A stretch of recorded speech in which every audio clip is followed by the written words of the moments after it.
guys, ito yung Meron Resorts ng Calamba.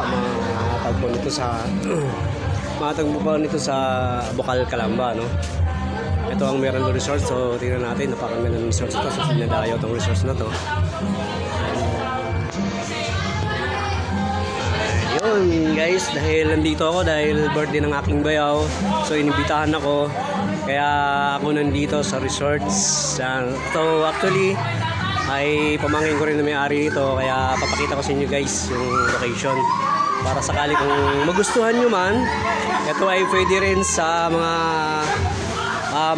occasion, kasalan, wedding, tapos birthday celebration, ano pa ba? So, etc. no? So, napakaganda rito kasi bakit? Malawak siya, tsaka dalawa yung pools dito. Tapos, dalawa yung pools dito, tsaka medyo tahimik. Kaya, yun, pag magustuhan nyo tong resource na to, so, mag-PM kayo. So, ipapakita ko sa inyo kung ano yung resource na to, kung gaano kaganda, kung gaano kalawak. No?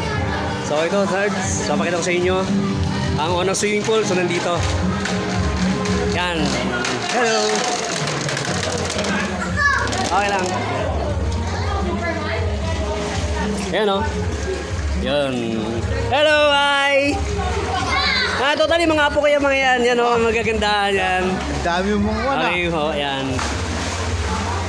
Ayan guys, so ito yung unang resort swimming pool, yung ito yung location.